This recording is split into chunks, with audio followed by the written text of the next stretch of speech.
Do you want to get your business in front of over 100,000 viewers every month? Advertise with 321 and enjoy the best value in local advertising while supporting free community live streams. Your message will be seen across live high school sports, morning shows, and local events, connecting you directly with engaged audiences, boosting your visibility, growing your brand, and helping us keep these broadcasts accessible to everyone for free. Partner with 321 today and watch your business thrive. And hello, everybody. Welcome back to Community Insights. If you are joining us live, you will know that we were just live a second ago. Yes. And here we are again. Paulie, back. Tell us what we got. At CI, we have Gina Fuller here. And Gina Fuller is going to be talking about a number of things. But I want to kick things off initially with you. I think the year was 1979. And you came with a whole trunk load of dolls to my sister's house, and you're going to play dolls. And your brother Michael was there in tote, so to speak. And my mom's like, "Oh, have him stay as well." And Michael came in and stayed. And that's really when we kicked things off, your brother Michael and I, out of us guys, that are about 8 of us. He and I probably know each other the longest, you know. And it was all because of a play date between your sister and I. Gina and Colleen. That's amazing. Made it happen. Was it a box full of Barbie dolls? Yes. Yeah. You had you were Gobs to the yes, you were to the T. You were low, it was. Yeah, Auntie Bob always and Grandpa Toronto always hooked us up with all the I'm accessories needed. Yes, for sure. Yep. Absolutely. So I let the air out of the balloon that you're a native of Westerly. I am. And tell us a little bit about how we got to where we are now and what we're going to be talking about. How we got, well, like they say, born and raised here, went to URI. Mm-hmm. So I graduated Wesley High School in 1988 and went to URI on the 5-year plan. Yeah. So did your brother. Yeah, so did all of us. Yeah, Hotel Weldon, you guys were all in there. We ended up in the same dorm at one point, right? And then I guess 93. So the January of 1994, I was desperate to get out of here and do something. Physically move. Yeah. So I graduated from URI with a degree in wildlife management. Mm-hmm. And so I started looking for internships and those kind of things. And I ended up landing an internship at Sabine National Wildlife Refuge in Southwest Louisiana. Literally on the Gulf of Mexico. Okay. 12 hours from the coast of Texas. Okay. Right. All right. So. Yep. Studying migratory songbirds. Wow. So these little birdies, they leave South America in the evening and fly nonstop across the Gulf of Mexico. And they literally fall out of the sky on the coast. Across the Gulf of Mexico, yep. huh? All night. Overnight journey. These little dinky birds. Wow. So it only takes them 12 hours? Yeah. Wow. Okay, so you're studying birds. Yeah, so we're studying birds. So I'm on the Chenier in the woods down there, and I see this guy, and that's my husband, Chris. Mm-hmm. So, but he wasn't at the time. He wasn't at the time. No, he's down in Louisiana. He was down in Louisiana. This guy from Iowa. Yep. There were a whole bunch of us from all over the country, and even some folks from Canada. Oh, okay, that's kind of neat. Yeah, we got hired by LSU. And we were out staying in trailers out in the woods doing bird surveys. Right. So that's where I met my husband. And this went on for, 5 years. And he went on to work on his master's degree, as did I. While we lived in Baton Rouge, he was working at school at LSU. And I was at school at Georgia Southern University in Georgia. Okay. And we did field work. So it was sometimes we're together, sometimes we're in the field, sometimes we're at school. Yeah. Well, school for both of you wasn't close. If you're in Georgia, he was at LSU. Yeah. Georgia Southern. So, right. So we, whatever. So you're doing your own lives. Makes there. The heart grow fonder. But you're dating at this point. Oh yeah. We were from the day we met. We've been together basically since the day we met. Really? Yeah. That was 1994. Okay. All right. We just celebrated our 26th wedding anniversary, August 8th. All right. Because I remember we came to Louisiana for my brother Mike's bachelor party. Yes, New Orleans. So it's 4 of us bachelor party basically. 4. There's 4 people that got married that same year. Was 4. Oh right, yeah, that was those 2 years were nonstop weddings and exactly. Everything. So that were you living at the time then in Louisiana or you were in Florida? No, we were at that time we were in Louisiana, but I think I was in 2000. Lafayette. Okay. Oh, I might have been in a hotel in Florida at that time, because working on the Gulf Stream project. Right. Okay, so you're in the nature aspect. Yeah, environmental. Deep. Yep, environmental surveys and environmental permitting. So eventually, we finished up our schoolwork, and then got jobs with a big environmental consulting firm. Okay, and this is your passion. And this is definitely my passion. The job I'm in now combines both regular environmental with agriculture, which is kind of funny because I started out as an animal veterinary science major at URI, which is actually, it's not so much veterinary science as it is agricultural, like livestock veterinary science. Oh, really is the foundation of it. So I had a lot of classes at Peckham Farm at that time as an undergrad. I don't know, what's Peckham Farm? It's URI's farm. Okay. So URI is a land grant college. Okay. In other words, so they had all the livestock and everything. Yep. And like I literally had a class that I was on like baby goat watch and baby sheep watch. Oh, they're cute though, the goats. Run down there, but yeah, we were running down to the barn to help when they were being born, and you know, I've sheared sheep and dehorned and castrated, even wow, all of that stuff. So everything that you would do is. I did not know that, and like I said, your brother's one of my best friends. I had no idea you were. Yeah, well, you know, the livestock like that. Yep. Huh. Well, and you know, my family always grew big garden. Yeah, well, I knew that for sure. But I realized, you know, after that final exam, that was actually like a livestock show, as if I was at Washington County Fair, that this really isn't what I wanted to do. I really wanted to do environment. And then I found the College of Natural Resource Sciences at URI. Okay, that's where the shift happened. That's where the shift happened, yeah.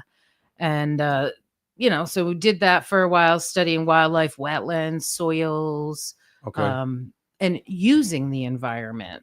And how do we work within the environment? Okay. And then went off, got the job, met my husband. Then we did big environmental consulting for a while. And the big job I worked on there was a project called Gulf Stream Natural Gas System. Okay. And that's what I was probably doing at the time. When you lived in Florida. Yeah. You like Tallahassee area? Or? Yep. We were in Tallahassee for a few years. We started in that Louisiana office, but once this project called Gulf Stream Natural Gas System went to construction, that's when we moved offices over to the Tallahassee office. Because you were there for the election when Bush and oh yeah, you just reminded me. You know what I mean? 'Cause that's what that was. We the city in Florida. Ballots. We were down at the Tallahassee State House protesting, right? And the courthouse. When they drove the dangling chads, when they drove the ballots up, to Tallahassee, we were there to greet them. Yeah. The hanging chads. Hanging chads, yeah. You know, that was 25 years ago. That was the first time they tried to openly steal the election. Here we go. Here we jump in. Oh yeah, I'm back, baby. Wesley Patriots is back. I love it. I love it. No politics on 321. So no politics on 321. So he's breaking out in a cold sweat over there. But in all seriousness, that was notorious then. You know what I mean? You were happened to be right there when it was all going down. It was crazy. And what we were doing at the time though was I was working on a project called Gulf Stream Natural Gas System, which was the first natural gas pipeline across the eastern Gulf of Mexico into Tampa Bay, and then 600 miles onshore. So I was responsible for the field crews that were doing all the wetland surveys, all the threatened and endangered species surveys. I was responsible for all the permitting for that with the Federal Energy Regulatory Committee. Yes, there's a lot of moving parts there. Oh yeah, that was a project I worked on probably for 5 years, from the late stages of the feasibility study through all the way through permitting and then construction. And we were responsible for all that compliance. So now you're working hot and heavy in Florida. How do you get back to Westerly? So that project was coming in 2001. Gulfstream went in service. And so when you're doing consulting work, when a project gets to that point, it's time to move on to the next project. Yeah, right. So there was a project called Blue Atlantic, which was another big offshore gas pipeline project. In that same area, or? No, it was up here in the Northeast. Oh, it was. And my husband was working for the same company. and he started working on the Blue Atlantic project, and we lobbied the company because they had offices everywhere. Okay. To move to a northeastern office, and we were able to do that. And we were in this little dinky office in Willington, Connecticut, for a long time. Willington. Yep. And where is that in Is it on the Sound? It's south of Stores. No, it's in the boonies, north of Willimantic, north of Lebanon. We lived in Lebanon, Connecticut. Okay, I know time, Lebanon. Yeah. And drove up whatever that road is, like basically straight up. Yeah. Well, 3212. Yeah, straight up 32, I think it was. Okay. All right. So that brought you back to the area. To the area, right. And both doing environmental consulting, and well, then we started having babies. Right. You got to bring that into play. And Ben, just hold on to your hats, because then 2009, January 9th, 2009, my husband and I both lost our jobs. Oh my goodness. And that was right after an election. Oh yeah. And a big changing of administration. And so we both lost our jobs on the same exact day. And we were in the energy industry. But two different companies.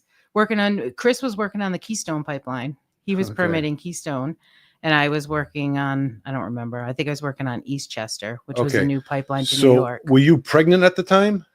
No, I had a 10-month-old baby. So you already had given birth to the second one, to my second kid at that time. Right. Okay. Because you're saying 2009. Yeah, we had come back to Westerly for a little while. Chris was working. I had Lily. I was a stay-at-home mom. Then I got pregnant again with Sydney. And had just started to go back to work. I had picked up a new job with Jake's Whitford, and I was working on a project with them. Okay. And so we both lost our jobs. And then I stayed home for like the next 10 years, and that's how Westerly got me. Okay, so you got back to Westerly doing it that way. Well, we were in Lebanon. Yeah. And then it just, that at that time, finally people's careers, you could kind of be remote.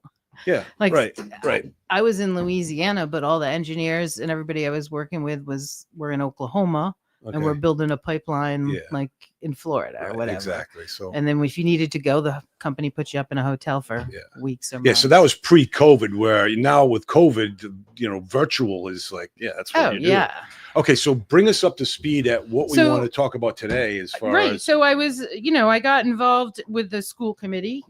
And through that, I got back involved with farms and food and kids and like environmental education and teaching people how to grow their own food. Right. And then the girls were at Wesley Middle School, and my husband looked at me and said, hey, they're both in school full time. Hey, a little help. You're like, you're fine. All right. It's time. And I was ready. And so I just started like looking for jobs, and I fell into this job. They were advertising a part-time district manager, like 20 hours a week. I'm like, oh, that'll keep them happy. Yeah, right. that'll buy them off. And I really had no idea what a conservation district was or whatever. Okay. I applied and I got the job, and within a couple of months, I said to my board, like, this is not a part-time job. Yeah. This is a full-time job if you're going to do it right. Yeah. Yeah. And they were rebuilding the district. So I report to a board of volunteers. Okay. That represent the landowners of Washington and Kent counties. Because you mentioned it's not a business per se for profit. It's not a non-for-profit. It's correct. It's a quasi-public entity that was established by the General Assembly. Okay. In 1943 after the Dust Bowl. The Dust Bowl? The Dust Bowl. Okay. I don't know. So farmers, as they moved west, plowed up all the land and destroyed all that beautiful soil health and the composition of the soils. And we had a Dust Bowl. So all the soil was in the air and blew across the country. Yeah. Right, and President Roosevelt was like, we can't have this again, folks. We got to fix this. Never read The Grapes of Wrath, man? Right. Come on. He just looked at me like, read? No. So the president said, we need a bottom up, not a top down system to care for the soil and water resources. Yeah. So how about you states set up these things called conservation districts on like a county level? Okay. So that's how it's set up in the 40s, so to speak. Yeah. With the Soil and Water Conservation Service, which is now USDA NRCS. And so we're a partnership, and we were born as a partnership back then to represent the local people to the federal programs. Okay. And so there's a whole bunch of processes. Are they still an place. employer for you? The Conservation District? Yeah. What? Yeah. Yeah. Okay. So I work for the Southern Rhode Island Conservation District, which Okay. is in place by law. The state of Rhode Island, our funding has been up and down. We currently do have a little bit of state funding just to keep us alive. Yeah. So you've been hobnobbing with some politicians, I know. I'll be hobnobbing a lot more too. I'm hoping, because this is really a critical time in conservation, and it's a critical time for the conservation districts, because we're part of a nationwide network of over 3,000 districts set up by 3,000 nationwide. Nationwide, yeah. Okay. And with the territories as well. Does Rhode Island have more than one? We have 3 that were set up. So there's the Eastern, the Northern, and Southern. Okay. And Northern is Providence County. Eastern is Newport and Bristol counties. Right. Makes sense. And Southern is Washington and Kent counties. Okay. And I report to a board of 5 people who live within the district and have some kind of connection to the work that we do. Okay. And what we do with our federal programs at NRCS is we provide the field staff and the outreach to sign people up to get access to assistance through the federal farm bill. Okay. So we spend over $3 million a year in direct assistance. $3 million. Yep, to farmers and forest owners in Rhode Island. Okay. And you'd be surprised how much agriculture we have here and the variety of agriculture. Because you deal with something like that now on East Avenue still, or? Yeah, so the Fresh Harvest Kitchen is a tool that the Conservation District set up during COVID to assist our farmers and fishermen get their products to you legally in a certified as far kitchen. As distribution, you mean? Yeah, it's really right now that the kitchen is a tool to connect the community to our local food system. Okay. And expose people to locally abundant and healthy foods that maybe they don't always see in the public grocery comes store. in. Yep, the public can come in. We're serving lunch. Well, we served it today. We're serving lunch again tomorrow. We had fresh flounder tacos and fresh clam chowder from 9 East Avenue. 9 East Avenue, right by Unit Fresh Cup. F. Yep. The old famous pizza. The old famous pizza. Yeah. We're doing a community meal every Tuesday. Vinny's Barbershop should really change the name to Fresh. Vinny's is there too. Right. Fresh Cut. Cuts. Fresh Cut. Fresh Yeah, Cuts. right. Fresh Fresh Cup. Cut. Fresh Cuts. Fresh Yeah. Harvest. Yeah, Kitchen. I like that, right? You know, what else is in there? There's a bunch of, you can get your hair cut, fresh. get a coffee, and get some local Rhode Island food. Yeah. And then there's like another. The other businesses, we need to work salon. fresh into their names. Yeah. Yeah, we'll figure this out. All right, so we're all over this. Yeah. So we're We're excited right now at the Fresh Harvest Kitchen because we're also, it's the season's about to start. Yes. So I've been in contact with farmers and fishermen and stuff to start getting orders in. So we're bringing in fresh eggs. We've got fresh honey. There'll be lavender. They can buy this retail, the public? Yep, the public can buy it retail. Okay. I'm going to pick up some ground beef from Exeter, some pasture-raised pork and chicken products from Exeter as well. Okay. So hopefully by this weekend, we'll have a good stock in there. And then definitely next week, retail hours will be open. We serve lunch 3 days a week. We're doing a community meal the second Tuesday of the month, which is free and open to the public. Anybody who wants to come have something to eat can come have something to eat. Really? Yep. And we host classes. Is that a good turnout that you've been we having? had a nice turnout. We just did it once. Our second so you one's just coming started up. it, We basically. just started.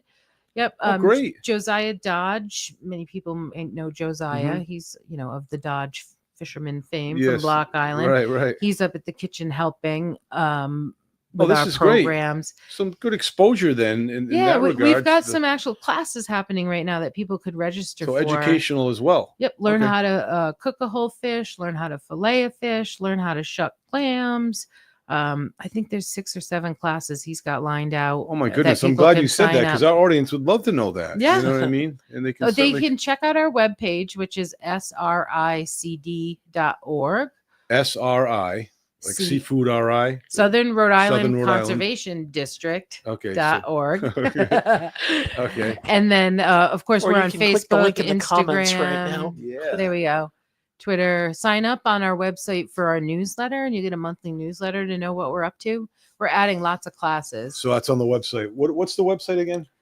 sricd.org. Yeah. Nice. And I didn't even talk about like the other stuff I do, which is that's what I want to know. Yeah, let's so go. Friday, Let's talk about it. You want to know what I did Friday? Well, I don't know. It depends on what you did Friday socially, was a professionally. fun day. No, professionally. Okay. I got to get out of the office, away from the stupid computer, and I ran around the Southern District to go take applications from some of our farmers for a variety of programs, including an energy efficiency program that USDA has right now.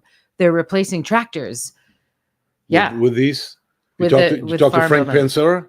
I did not. But maybe I should give him a call, see if he's got a tractor he needs to upgrade. I have no idea. Who knows?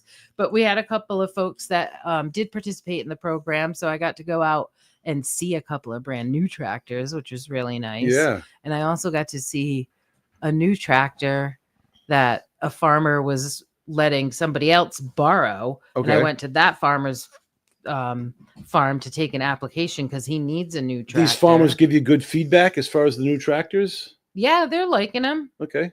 We'll hear more as it more goes. Efficient, more eco-friendly, I assume. Exactly. You know, and they're just really taking possession of a lot of these tractors, so we'll wait and see if they're able to do the work that they want to do if they've got the horsepower and the timing and whatever. But that's all Washington and Kent County that you would.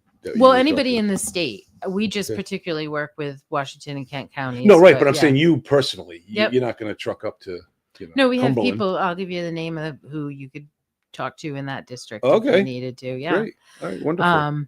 And we work a lot with forest owners too. So, if you've got a forest stand that's thick and needs to be released, these are the kind of things that we take applications for the federal program. Say this to me again, this forest stand, help me out with these environmental things. Oh, right. So is it like a bunch of trees that you want? Yeah. If you have, more than like, say 10 acres, it's like a wood lot or a forest. Right. Here in Rhode Island, we mostly have wood lots. They'll clear it? They won't clear it. If you're managing your wood lot as a forest, as a timber product, where you want to grow the trees up to chop them down to use them for lumber. Gotcha. Okay. There's different ways to manage your trees to get the desired results. So you might do a thinning, which means it's like sort of a selective cut where you hire a forester and he goes out and says, get rid of this one, this one, and these will get bigger. And okay. So it's like pruning basically. Yeah. And then there's lots and lots of different options to achieve your desired result. And even here in Rhode Island, many people who have woods don't necessarily want their woods to make money off the wood. They want it for its other values, for its wildlife values or whatever. Habitat or whatever. Yeah. So we've adopted programs to support habitat. Like you want to have habitat for birds. We've got, programs for that. So we would come out to your property and talk to you about like more woods. Yeah. Like more woods. Yeah. Okay. I've talked to them. Yeah. Talked to lots of folks. Hatsy. Yes. I know. That's the funniest thing. Like I've known, Tim and Toby forever. And I've known Hatsy more forever. Toby's on my little league team. And only a few years ago did I actually make the connection that, they were related? A minute. Yeah. That they're more than related. Well, she's their mother. Right. Yeah, exactly. Yeah, that's her offspring. Right. Yeah. It's crazy. It is crazy. And I love the Mystic Dad too. Okay. Now, the other thing I wanted to ask you about, I know St. Pius had a drainage thing that was a concern. That's something that the conservatory also gets involved in. Oh, yeah. I'm all up in that one. Okay. So in addition to helping individual property owners, the conservation districts by law were established to help municipalities manage their natural resources. Okay. And our federal partners at NRCS have a variety of programs that can help municipalities with their infrastructure, like dams and culverts and those kind of things. And we also the Potter Hill Dam. Do they get involved in that? Oh, you must not watch the news, Paulie. Yeah, we get really involved in that one. Okay, so you guys are hot and heavy with that. Yeah, I'm hot and irritated with that one. But we'll talk about that another day. You're all dolled up, though. You look very good. You really do. Because I imagine this is not, your work attire because you're out in the field and everything. So you look great. Right. Thank you. I like to take advantage of the opportunity to get dressed up. Because you're right. Do you want to see last week I was kissing pigs on Friday, literally. I'll send you the picture later. It's on our Facebook page. Yes. Me and the little potbelly I used to be a pig back in the day, figuratively speaking. All right. So drainage. So infrastructure. So if you didn't know, a few years back, the state of Rhode Island was sued by EPA. Okay. For not doing the basic requirements of the Clean Water Act. Okay. Yeah, just to keep our water clean. Okay. And as a result of that lawsuit, the state lost and they have to do mitigation. And so the state DOT came to the conservation districts and said, you're voluntary conservation and we need your help talking people, private property owners and municipalities into housing our regulatory requirements for the storm water stuff on their private properties. Okay. Because here we are in New England and our infrastructure has been here forever. Right. And nobody planned on any of this stuff. So you have to come up with creative solutions to implement what we know today are things we should be doing to care for our water, like green infrastructure. So through that agreement, and because Westerly was a leader in our municipal resiliency program statewide, and we had a plan, was able to help them apply for a grant and kick off this project. So ultimately, it's probably about a $12 million retrofit for Main Street from the River Bar restaurant, where the bridge is, all the way down to about Elite Cleaners, where the road splits, that's Main Street, basically. All of Main Street. We've got about 10 to 12 property owners we're working with, including St. Pius, because of your lower lot. And what we're doing is removing as much pavement as we can so that water can infiltrate into the ground instead of just running into the river. And then if we can't just infiltrate it, then we try to collect it and move it into stormwater best management practice. So little structures, swales and things. So Main Street is going to become a lot more pedestrian friendly, a lot greener. And one of the highlights is 107 Main Street across from McQuaid's is going to become a sort of a pocket park. So it's not the boat launch. It's the one next to it. To the left of it, looking at it from McQuaid's to the left of it. Correct. Okay, because I thought he owned that as well, McQuaid's. It's a sister. Okay. Yeah. So she owns that. Yep. Okay. And her husband. So that's what you're saying might be the quasi park. Oh, it will be. Oh, great. Yeah, like we're going to go out to bids shortly on that and several other properties, including Hometown Furnishings and some others. So we're really excited to be able to really take the goals that the town laid out in their economic plan and some of their other plans on paper and actually put them into action. Okay. Are you getting much resistance other than, what we talked about with the dam, No, as far as the Main Street project, there isn't resistance, but it takes a lot of time and a lot of conversations to accommodate the private property owners and a lot of negotiating on my part with the state agencies. It's like, wait a minute, you're the ones that got sued. Yeah. And I'm talking these folks into doing this on their property. You need to give a little bit here on this agreement or whatever. Because I don't think St. Pius is going to want to tear up the lot in the back. No, not at all. But with that one, we're able to remove a considerable amount of pavement, not lose a single parking spot. And it'll have the drainage have the drainage you need. That's the one. I mean, that one is a win-win. Okay. It's not as easy in some of those others, especially the ones right on Main Street. You think about how limited those businesses already are on parking. And all that stuff. And they're another one. Mike Wade's place there. And they're all working with us. And we're at that very delicate point right now where, it's the final design. Well, you got Chuck Royce's group too, that owns a couple spots. Yeah. Right? Although most of those have been like the River Bar has been sold. And but I'm saying where the car wash used to be, I think right to the right. Well, no, the town owns that now. Okay. Well, there's the car, like there's the little, I don't know what it is. There was a bank and a car place. Oh there. yes, right. But that's it. Otherwise, bank. It used to be a bank. I don't know if it's still a bank now. What next to the rink? Next to what rink? The ice rink. Oh, right. Yes, Cottrell. Yes. Two little. Correct. Yes. It used to be Cottrell Credit Union or whatever. Yeah. I'm talking coming past Easy Midway, and then there's a garden now. That's the Wesley Land Trust Garden. Yeah, Wesley Land Trust. Yeah, okay, so that must be compliant to that's the drainage. model. That one and Cinder, which is one of my favorite restaurants. Okay, Cinder is compliant as well because they'll lot and everything. Oh yeah, I mean absolutely, they are really the model. So those are some things that people can now say, okay, that's what your vision is. Yeah, absolutely. And the Wesley Land Trust, I always try to credit them for having the initial vision on this, because they did have an urban vision for downtown, including Main Street, to include street trees, and that garden was really their first start. And that's we the district have a grant this year, and I got one in 2019 from our national association called Green Streets and Community Gardens. Okay, and that was sort of seed money that helped the Wesley community. The Wesley Land Trust finished that community garden, and it was the seed money to start my relationship with the town of Westerly in the municipal resiliency program. And it's what kicked off this Main Street project, in addition to the DOT money. And then I was able multiple years later to leverage that success into a new grant. Well, Jack Reed got involved using the photo ops and everything, well, right there with Gina. Yeah, that's right. Which is good. It is Which is good. You know what I mean? Yeah, wonderful. We had him here that day. We were here talking about broadband and like maybe burying the lines, but burying the lines on Main Street is more than I can handle. Yeah, so I don't even know if we should even bother touching that. All right, so what can we leave our audience with at this point, from your standpoint? What would you like them to know? What would you like them to do?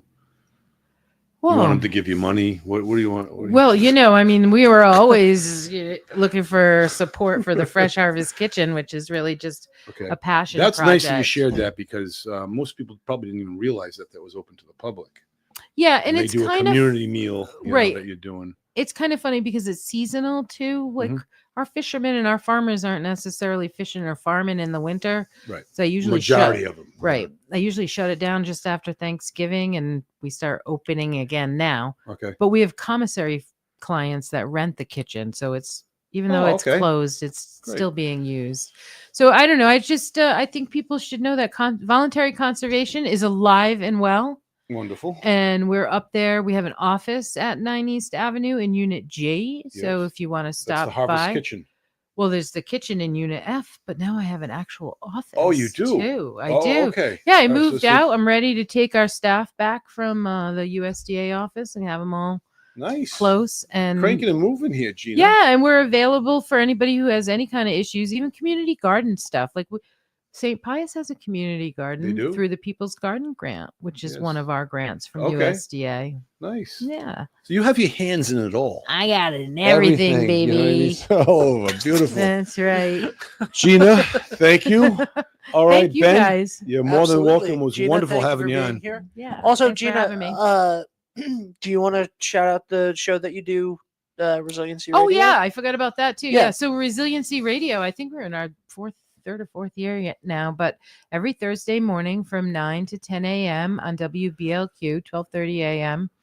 Or WBLQ.net, you can catch Resiliency Radio with myself and my producer and co-host, Katie Kiefer, who serves on the board of the district. And what we do is we talk to people who are doing things in Rhode Island and the area to make us more resilient.